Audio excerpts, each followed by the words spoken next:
Estás escuchando una producción de Lowpod.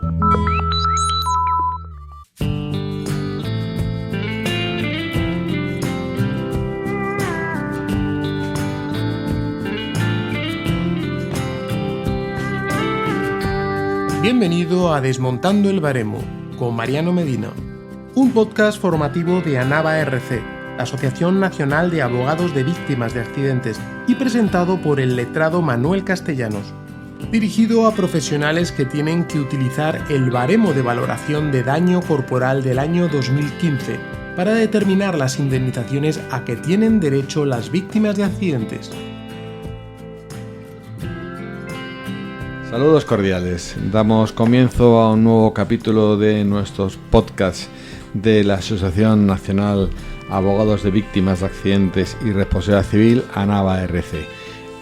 Con ustedes al habla está Manuel Castellanos, como siempre digo, locutor accidental, aunque ya llevo un montón de programas y como siempre manifiesto con gozo, los llevo encantado porque tengo que escuchar al maestro Mariano Medina, y que doy la bienvenida. ¿Qué tal, Mariano? Pues nada, muy bien, muy bien. Genial. Pues en nuestro podcast, analizando, desgranando, desmontando el baremo de la Ley 35/2015 de 22 de septiembre, modificación del Real Decreto Legislativo 8/2004 de uso y circulación de vehículo motor de responsabilidad civil.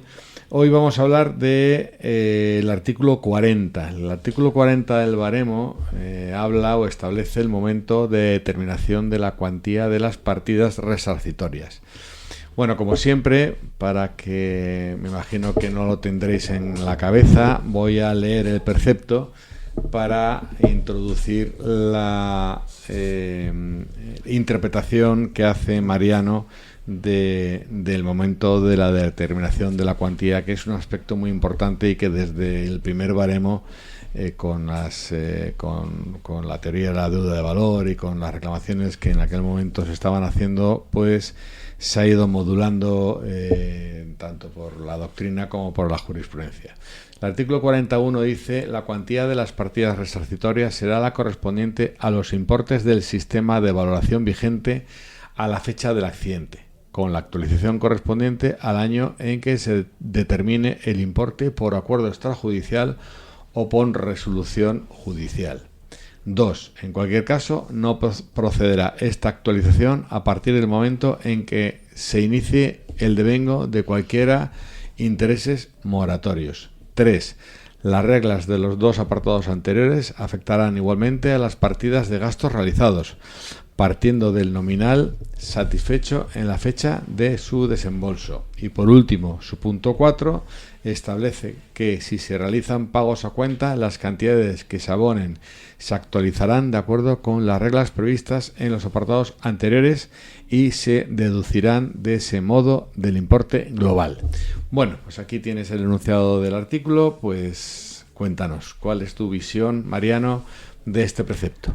Esto da para 14 sesiones. Sí, ¿verdad? Y es un tema de cierta complicación.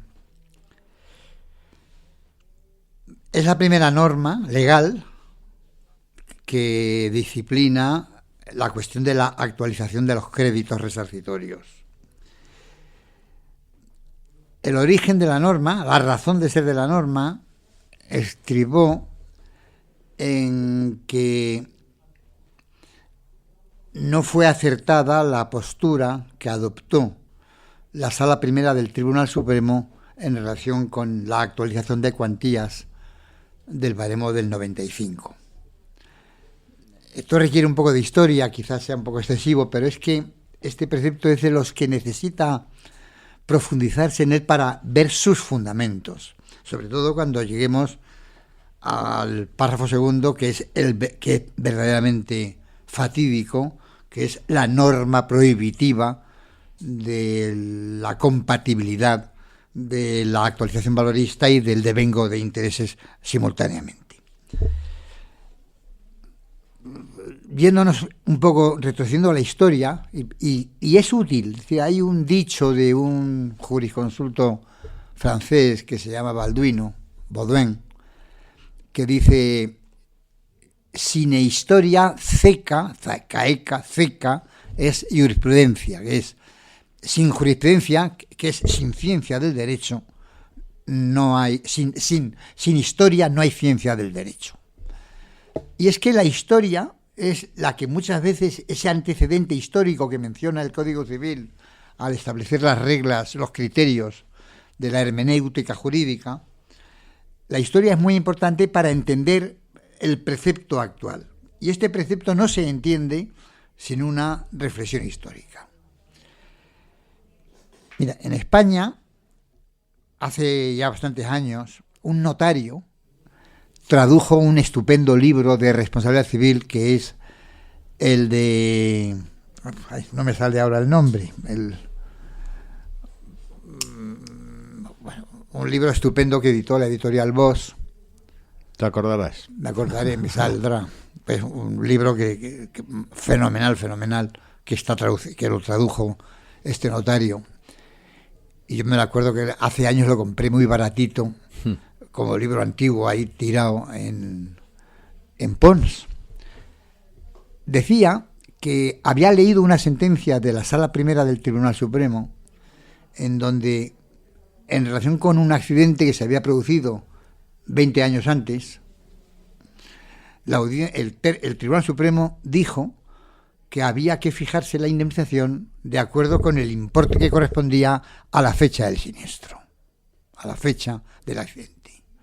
Y este notario decía que le había parecido tan escandalosamente grosera la sentencia que había decidido traducir el libro del italiano para que nos enteráramos en España de que había que actualizar los créditos y que, de acuerdo con una vieja doctrina de muchos autores alemanes e italianos, los créditos resarcitorios son de valor porque no te deben un importe económico, sino que te deben el importe que corresponde al valor que tenía el daño en el momento del siniestro. ¿Ves? Esa es la clave de la figura. Entonces, tiene gracia porque 8, 9, 10 meses después de dictarse esta sentencia de la Sala Primera del Tribunal Supremo, a la que ponía tan a parir este notario, pues el Supremo cambió. Cambió una preciosa sentencia que merece la pena contarla. Mira, se trataba de que el Ayuntamiento de Gijón, durante la Guerra Civil, pues se apropió de unos terrenos de unos señores que no podían estar posiblemente en condiciones políticas de rechistar. Y cuando terminó la Guerra Civil y ganaron los otros, pues esta gente reclamó al ayuntamiento porque por la vía de hecho le habían quitado ese terreno en el que ya se había edificado. El Ayuntamiento de Gijón dijo que efectivamente tenía que indemnizar, tenía que pagar. En el fondo no es una acción de responsabilidad civil, sino una acción de reintegración, de sustitución ante la imposibilidad de darle los terrenos, darle el valor, el importe de los terrenos. Y el Ayuntamiento de Gijón era partidario, estoy improvisando y no lo he reflexionado antes, no lo he recordado, pero, por ejemplo, 10.000 pesetas. Pero había pasado muchos años, Y una excelente sentencia del magistrado Calvillo dijo que eso era una deuda de valor y que había que actualizarlo al momento en que se resolvía el pleito. Claro. Y fue la primera sentencia en lo civil que se dictó con actualización valorista. Entonces, fundamento del valorismo es que lo que te deben es el valor del daño en la fecha del siniestro. Y esto de en la fecha del siniestro es importante y es la razón por la que la ley, de acuerdo con lo que dijo la sentencia del Supremo que he criticado, la que dio lugar a remover equivocadamente, en mi opinión, todo el tema, sí que decía que el estatuto regidor del crédito es el vigente en la fecha del siniestro.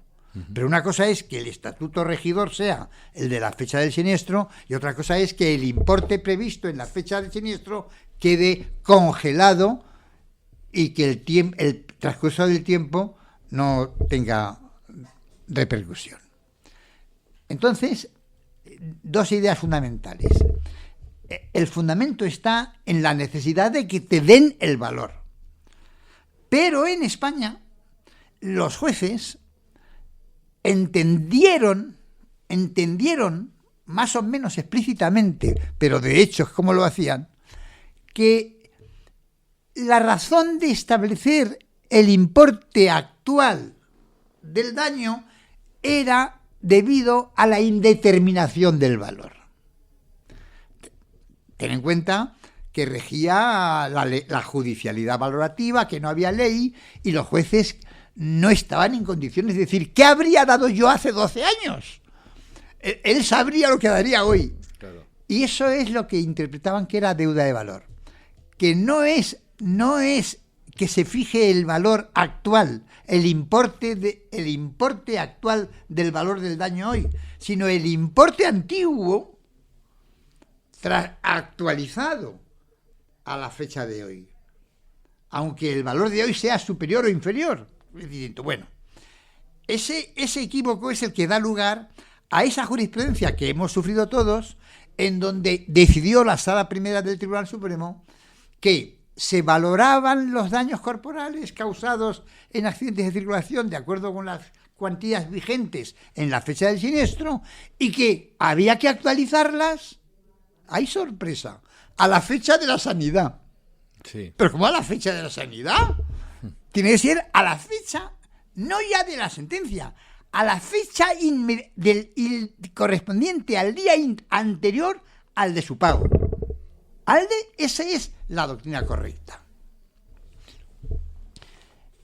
Como esta fue una postura, digamos, salomónica entre la tesis de las compañías de seguros que decían que como ya era ley, ya se sabían las cuantías y ya no había indeterminación, ya no había que actualizar, sino que ya se sabían las cantidades de antemano y que por lo tanto habían dejado de ser los créditos resarcitorios del automóvil, habían dejado de ser créditos de valor.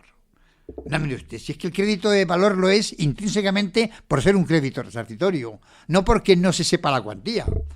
Y da igual que haya ley que regule la cuantía que no haya ley, da lo mismo. Y ese fue el gran error, pero las compañías de seguros entendían que se habían nominalizado y eso les gustó mucho a los jueces, entre otras cosas porque con eso ya no hay que hacer cálculos. Claro. Yo me voy al baremo vigente en la fecha del siniestro y lo coloco. Y muchísimos jueces mantuvieron la tesis correcta de actualizar a la fecha en que dictaban la sentencia, que tampoco era correcto porque tendrían que decir, y los abogados lo pedían mal, a la fecha inmediatamente anterior al pago, porque si la ejecutoria dura 3 años, se sigue actualizando, se tiene que seguir actualizando el crédito. Esta es la doctrina originaria. Bueno, este pequeño rollo es importante porque nos permite penetrar en el fundamento de esta norma. Primera conclusión, este precepto lo que hace es impedir el mantenimiento de la equivocada doctrina jurisprudencial del Tribunal Supremo y rescatar el criterio genuino de que la actualización se tiene que llevar no a la fecha de la sanidad en caso de daños corporales, sino a la fecha, dice el artículo, equivocadamente, el artículo se equivoca, a la fecha de la sentencia o del acuerdo extrajudicial. Es decir, que también había la costumbre de yo no actualizo los créditos salvo que el juez lo establezca. Si quieres en amistoso te pago lo que sale. No, mire usted, me tiene que actualizar a la fecha del acuerdo amistoso, a la fecha de la sentencia. Vale. Por lo tanto queda aclarado un poco el sentido, de forma un poco rápida, del párrafo primero, que es la razón por la que las cuantías son las vigentes en la fecha del siniestro, la razón por la que se tienen que actualizar. Y también por el principio de restitución íntegra. Es decir, es que si hay un principio de restitución íntegra y hay una devaluación o un IPC, y hay una moneda o un valor que va perdiendo naturalmente en el transcurso del tiempo, si te indemnizan de acuerdo hace 5 años, no te están indemnizando del 100%, claro, te están indemnizando parcialmente. Fíjate, tanto es acertado lo que dices que, por ejemplo, la resolución 75/7 del Comité de Ministros del Consejo de Europa dice que la valoración del daño corporal se tiene que regir por, fíjate, el principio de reparación íntegra, por el principio de reparación detallada, lo que nosotros llamamos vertebración, y por el principio valorista. Y es un error, porque no son 2 principios, no son 3 principios, son dos. Sí, claro. Porque el valorismo es una consecuencia natural de la necesidad de que la reparación sea completa, porque si no se actualiza te dan menos de lo que te han causado. Claro. Sí, por eso está muy bien visto de que es una manifestación concreta de la expresión positiva de lo que es la reparación completa. Y el número 2. Y entonces pasamos al número 2, que es donde está el follón Ahí padre. está el follón, sí. Está el follón padre. Yo creo que conozco solo una sentencia que ha penetrado en el sentido de este precepto. Tengo que hacer una aclaración previa, pública, y es que las sentencias del Supremo, que he criticado, las del año 2007, la magistrada estupenda, por otra parte, Roca Trías, una estupenda magistrada, esto, pues, en mi opinión, no acertó, dio lugar a que yo estudiara el tema de la actualización valorista en profundidad, hasta tal punto de que se tradujo en mi tesis doctoral. Como yo hice mi tesis doctoral, creí que había aprendido, y ahí sostuve unas tesis que son las que se han reflejado en el artículo 40 y concretamente en el apartado 2, que es la incompatibilidad de los intereses moratorios con la actualización valorista. Tengo que confesar que este precepto lo redacté yo y la cagué, porque es un precepto que está equivocado. ¿Por qué? Porque parte de un presupuesto necesario y parte de un presupuesto equivocado. ¿Cuál es el presupuesto necesario? Es que si los intereses moratorios sirven para actualizar el crédito, no puede ser que se actualice el principal y se actualice con el devengo de intereses. Y por lo tanto no puede haber una doble actualización. Que esa es la incompatibilidad. Esa es la razón de la incompatibilidad. Que se enuncia en el... Claro.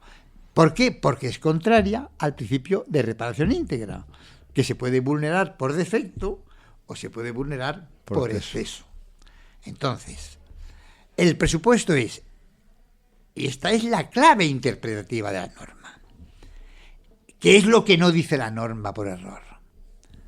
En la medida en que los intereses moratorios especiales, en la medida en que los intereses moratorios actualicen el crédito principal, no puede actualizarse el principal. Pero es en la medida en que. ¿Y dónde está el error? El error está en lo siguiente, que esto es lo que cuesta captar bien para hacer que este precepto funcione de forma correctiva y correcta, de acuerdo con sus propios fundamentos evidentes. En todo el mundo, en España, bueno, en Argentina es una excepción, los intereses se establecen por un importe fijo. ¿Por qué? Porque los intereses es un tanto por ciento y por lo tanto los tantos por ciento no tienen que alterarse, porque lo que se altera es la base sobre la que opera. Entonces, desde siempre los intereses son tanto y no hay más. Cada mucho tiempo se podían cambiar. En España durante años y años han sido del 4%. Del 4%. ¿Por qué? Porque el precio de la indisposición del crédito, el precio no varía, lo que varía es el importe del crédito. O sea, tú, porque te deban más dinero, no tiene que ser superior el interés, no. El interés es el mismo. Si debes 5, que debes, si debes 5 millones. El interés es el 4%, o el 5%. Lo que se establezca, y esto se ha hecho en toda Europa, y en toda Europa, ahora veremos, se dejó de hacer. Interés fijo. El interés es fijo porque cumple en los intereses moratorios del artículo 1108 del Código Civil, cumplen una sola función, que es resarcir el lucro cesante presumido por no tener el dinero que te deben. Y entonces, dependiendo del importe de lo que te deben, sale la cantidad de perjuicio que tienes. Pero, por una serie de razones económicas, en toda Europa, y España lo hizo también, vieron que era ridícula la indemnización del lucro cesante, porque si el importe del crédito no se altera, resulta que te aplican un 4% con una inflación del 20%. Ten en cuenta que esto está pensado está pensando en los créditos nominales y no en los créditos resarcitorios. En los créditos nominales, que es el importe concreto que se debe y que no se altera, y que si te dan los intereses al cabo de 8 años y ha habido una inflación del 15%, pues al final, bueno, yo me acuerdo un abogado de Valencia que me encargó un recurso de casación hace muchísimos años, que va y me dice: oye, lo que te pido es que te lo admitan a trámite. Digo, pero tú no aspiras a que se gane. Dice, no, es imposible ganarlo, no tengo ninguna razón. Y lo miré yo el asunto y dijo, es verdad, qué barbaridad y tal. Oye, pues a ver si me lo admiten.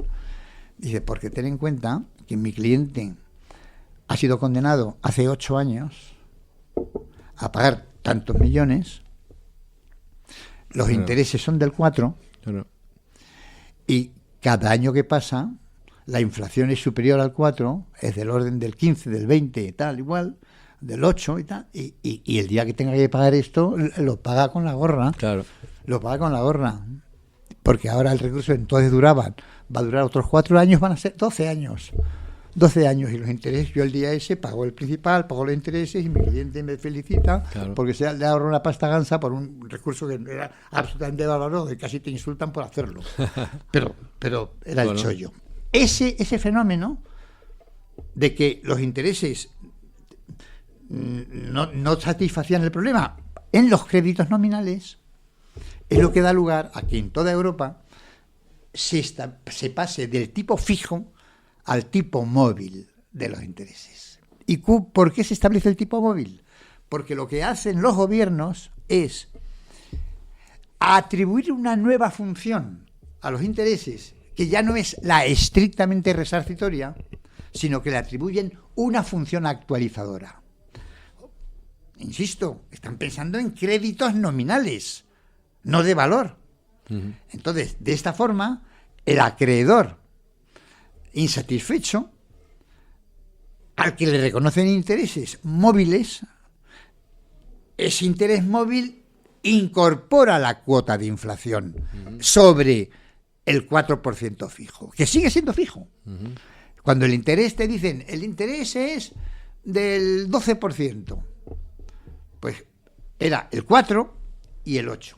Bueno, pues esto se estudia, y es muy bonito de estudiar, porque esto yo creo que fue a partir del año 1986, prácticamente el tipo de interés que se establecía venía a ser el resultado aproximado de sumar el tipo fijo con una parte adjudicada a la cuota de inflación.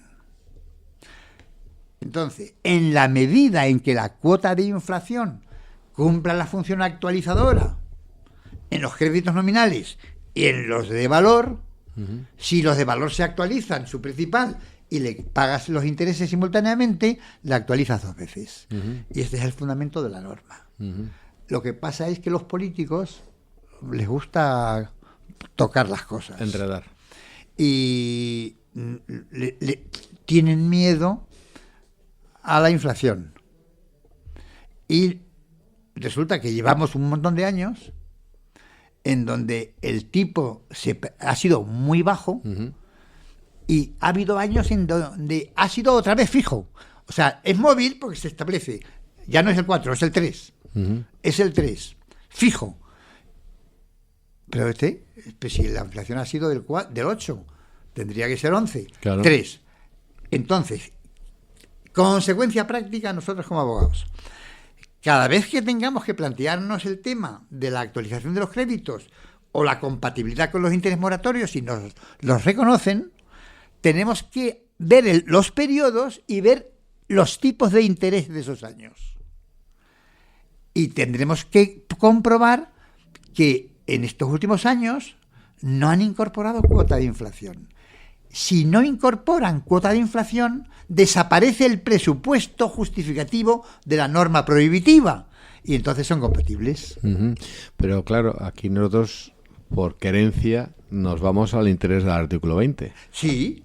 Es lo mismo. Además, es una pregunta fenomenal, claro, porque he empezado por hablar que los intereses moratorios tienen una única función, que es la resarcitoria. Que cuando se establece la movilidad del tipo, se establece para incorporar cuota de inflación. Y ahora llegamos a los intereses moratorios especiales del asegurador, que se les llamaba el recargo. El recargo ya te está indicando una idea punitiva. Y es que los intereses moratorios del asegurador del artículo 20 pueden cumplir 3 funciones. La del resarcimiento del lucro cesante por el subtipo fijo. La cuota de inflación. Ese es el interés legal del dinero. Incrementado en un 50%. El 50% es la pena. Es la pena. Pero claro, ¿qué sucede con los intereses del artículo 20 cuando durante los periodos correspondientes no ha habido interés legal del dinero que incorpore cuota de inflación? Que no actualizan. Porque entonces solo cumplen 2 funciones. La función resarcitoria del puro interés legal, el puro interés, lo que llaman los argentinos interés puro, y la cuota añadida de castigo, que es el añadido represivo del 50% en los 2 primeros años. ¿Qué significa esto?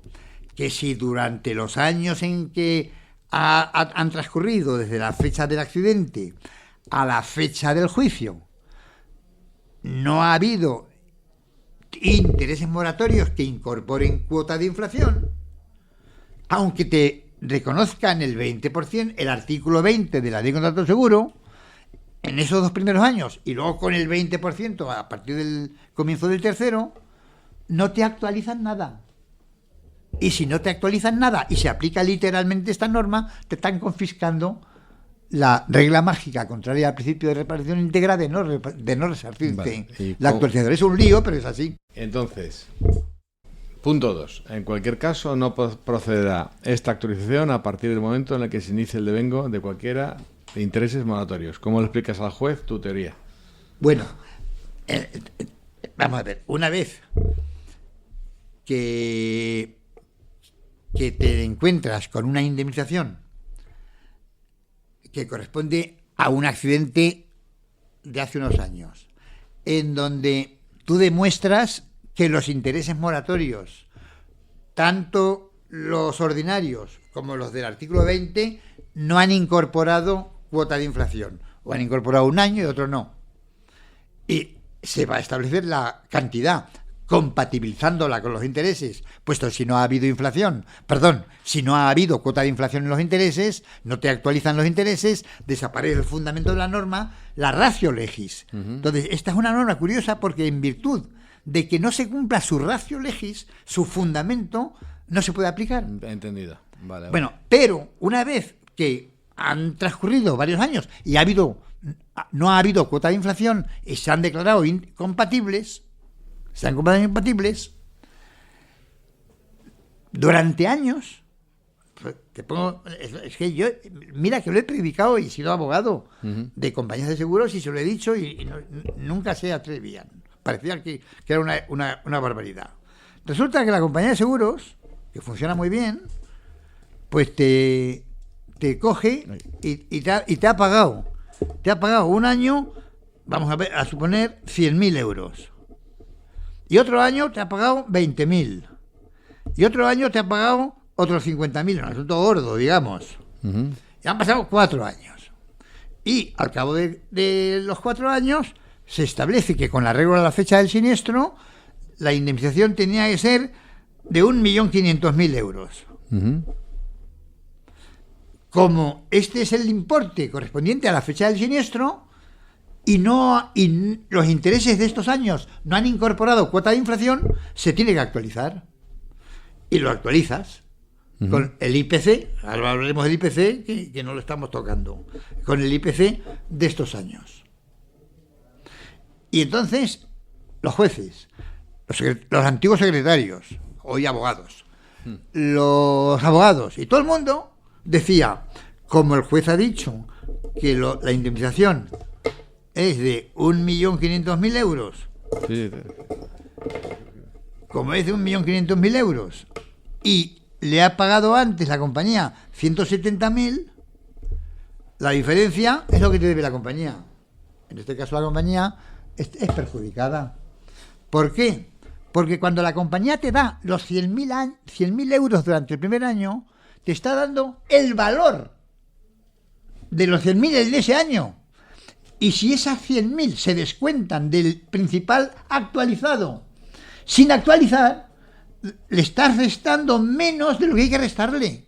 Yeah. Porque hay que actualizar los 100.000 desde la fecha en que se hizo el pago con el IPC de los años posteriores hasta el acuerdo judicial, extrajudicial o hasta la sentencia. Esto es despreciable en asuntos pequeños. Ya, claro. Pero cuando juegas con cantidades gordas, y ha tardado mucho en salir el juicio, yo me acuerdo que hace unos años tuve un juicio que estuvo 15 años. Tardó 15 años en salir. No te digo nada. Los efectos que tendrían. Entonces, está muy claro. Establecido el principal actualizado, se tiene que deducir el importe de las cantidades previamente consignadas adecuadamente actualizadas. Si interesa.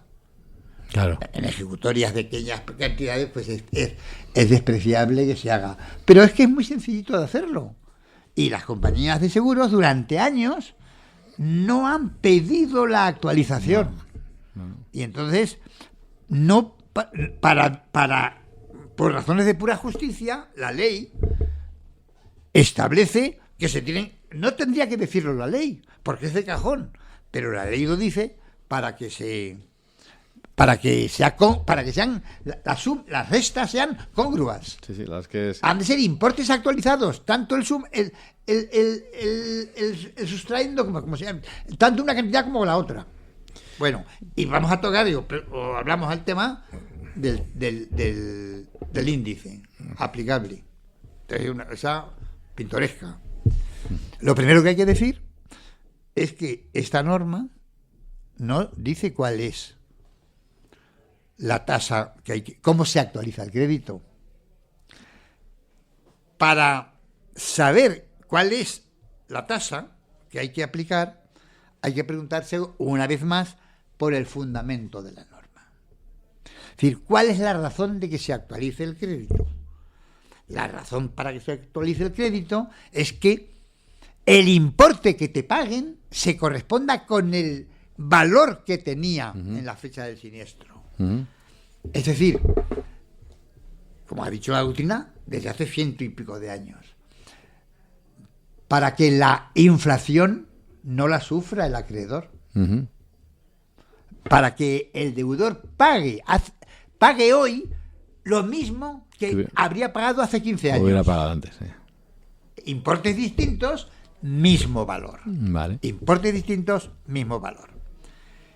Esto es clave. Es clave preguntarse por la razón de actualizar. Porque si uno medita cuál es la razón de actualizar, automáticamente desautoriza toda la barbaridad que están haciendo los jueces durante años, que es decir, que se aplica el artículo 40, la tasa del 49. La tasa del 49 te dice que las cuantías legales se actualizan de acuerdo con el índice de las pensiones. Las pensiones, sí. Pero es que las pensiones pueden quedar congeladas. Las pensiones... Bueno, esto es un gol que nos metieron en el 2015 importante. ¿Sí? Claro, entonces... Claro. Porque siempre se ha actualizado con el IPC y creo que con la reforma que va a venir ahora también se vuelve... Pero date cuenta que esa norma de la pensión social ha servido para beneficiar o perjudicar a los perjudicados. O perjudicar y beneficiar a las aseguradoras. ¿Por qué? Porque cuando el gobierno del PP decidió que las pensiones se tenían que actualizar con el 0,25, que era importe inferior a la tasa de inflación, lo que estaba era disminuyendo el valor de las pensiones. Cuando el PSOE ha decidido elevar las pensiones por encima del nivel de inflación, resulta que tanto en un caso, cuando el nivel de inflación es superior al índice de actualización de la pensión, como en el otro, cuando es inferior, en los dos casos no se cumple la finalidad de la actualización del crédito. ¿Y cuál es la consecuencia? Descubrir algo tan elemental como que el artículo 40 no tiene nada que ver con el artículo 49. Aunque se utilice la misma palabra, es que el lenguaje a veces es peligroso. Actualización, dice el 41. 49. El 49, perdón. Actualizaciones. Y dice el 40. Actualización. No, mire usted.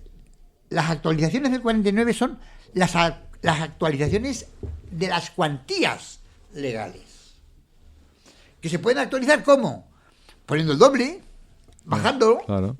como quiera el gobierno, como quiera el Parlamento. Eso no tiene nada que ver con la inflación. Por tanto, hay que desconectar radicalmente el 40 del 49. ¿De dónde nace la confusión permanente de todos los abogados y de todos los jueces? De que en el baremo del 95 había una norma de actualización legal que decía que se actualizaban con el índice con el IPC.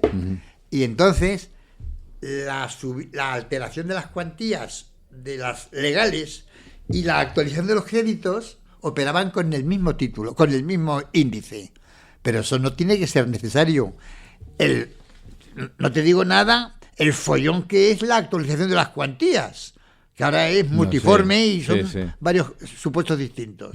No solo el general, hay otros sistemas de actualización, o la alteración de las bases. Entonces, si uno reflexiona y te das cuenta de que la fuerza normativa de cualquier precepto está en su razón de ser, que esto además lo dice el artículo 4 del Código Civil, o el 3 del Código Civil, que no es ningún invento. Las normas se interpretan teniendo en cuenta cuál es la razón de ser de la norma. Por eso no es ninguna heterodoxia decir, esta norma no se puede aplicar porque es contraria a su fundamento, dada esta situación. ¿Por qué? Porque el presupuesto que se da es exactamente el contrario al que la ley supone. Y por lo tanto, yo comprendo que esto es un desbarajuste. Bueno, pues de espanto. Tal desbarajuste es que nos hemos pasado de... Siempre decimos que intentamos que sean pildoritas, esto es una pastilla de las gordas. Por lo tanto, yo creo que para que dijéramos bien la explicación que has dado del que sea compatible y que no se aplique, como se dice en el número 2 del artículo 40, pues no vamos a hablar del número 3 y el número 4, porque creo que hay que digerir lo que hemos hablado. Vamos a terminar con este asunto. Para finalizar, quería decir, y la verdad es que lo he dejado para la final porque ya nuestros podcasts están siendo escuchados por cientos de personas que nos escriben, nos llaman, y bueno, ya empezamos con los programas de petición del oyente. y digo su nombre al final para luego estar atento a ver si nos ha escuchado hasta el final, nos lo ha pedido nuestro compañero de Palma de Mallorca, Manuel Ponce Rodríguez, que nos ha solicitado que hablemos del artículo 40. Seguro que te vas a arrepentir porque en cuanto lo escuches, pues lo que tenías claro sobre el artículo 40 acaba de desaparecer completamente. Pero aunque es denso de entender, creo que Mariano lo ha explicado fenomenal y dándole de gracias nuevamente, pues nos despedimos en el día de hoy.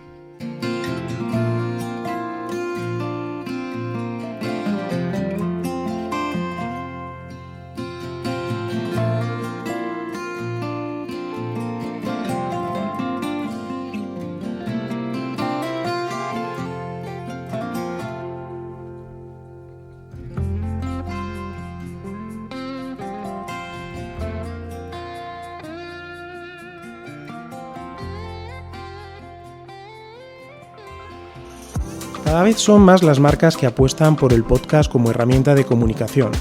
Pero, ¿qué ventajas tiene? Con un podcast le hablas al oído a tu cliente, estableciendo una conexión más directa, cercana y emocional.